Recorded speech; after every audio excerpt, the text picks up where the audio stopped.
जरूरतमंद की मदद तो सभी करते हैं और सभी ने की भी होगी। किसी जरूरतमंद की मदद करना अच्छी बात है, लेकिन इस कहानी में जिस तरीके से मदद की है वो तरीका बहुत ही अच्छा है और दिल को छू ले ऐसा है। ये कौन सा तरीका है, ये जानने के लिए आपको सुननी होगी ये कहानी। एक लड़का पैदल किसी रास्ते से जा रहा था। उस लड़के ने देखा कि सामने वाले बिजली के खंभे पर कागज की पर्ची चिपकी पड़ी है और उस पर्ची में कुछ लिखा हुआ है। वो लड़का थोड़ा नजदीक जाकर पर्ची में क्या लिखा है वो देखने लगा। उस कागज की पर्ची में लिखा था, कल इस रास्ते से गुजरते वक्त मेरे 100 रुपए कहीं गिर गए थे। मैंने ढूंढने की बहुत कोशिश की लेकिन मुझे वो नहीं मिले। कृपया इस रास्ते पर कहीं भी किसी को भी मेरे 100 रुपए मिले तो इस पते पर पहुंचा देना। पर्ची में उसका एड्रेस भी लिखा हुआ था। लड़के को ये पर्ची पढ़कर उस एड्रेस पे जाने का मन करने लगा। वो लड़का उस एड्रेस पे जाने के लिए आगे बढ़ने लगा। उस एड्रेस पे जाकर लड़के ने देखा कि वहां पर एक झोपड़ी है। लड़के ने बाहर से आवाज लगाई तो उस झोपड़ी में से एक वृद्ध औरत लाठी के सहारे बाहर आने लगी।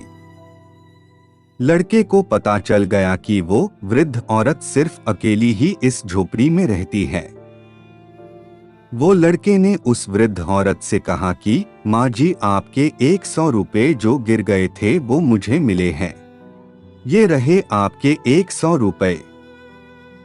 उस लड़के की बात सुनकर वो वृद्ध औरत रोने लगती है और कहती है कि बेटा, अब तक करीब 15 से 20 लोग मुझे 100 रुपए देकर जा चुके हैं।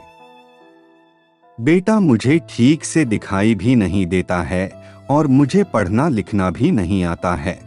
पता नहीं किसने मेरी ऐसी हालत देखकर मेरी मदद करने के लिए ऐसा किया है। लड़के ने 100 रुपए रखने के लिए कहा, पर वो वृद्ध औरत नहीं मानी।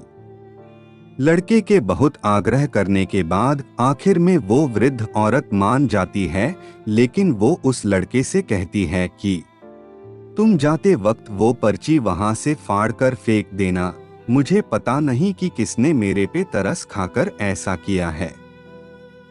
लड़के ने कहा, माँ जी, आप इस बात की फिक्र मत करना, मैं वो पर्ची फाड़ दूंगा।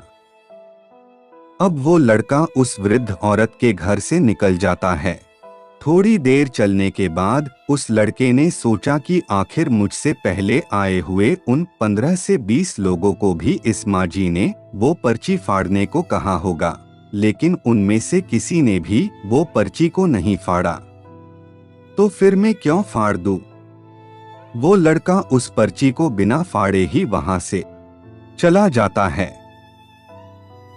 उस लड़के के मन में उस व्यक्ति के लिए बहुत ही आदर और सम्मान था जिसने ये तरीका ढूंढा था और इस जरूरतमंद वृद्ध औरत की मदद की थी।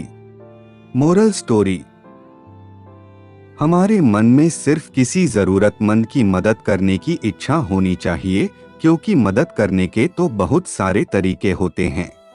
हम किसी भी तरह मदद कर सकते हैं। पूरे कहानी सुनने के लिए मैं दिल से शुक्रगुजार हूँ। अगर कहानी पसंद आया तो वीडियो को लाइक करें, शेयर करें।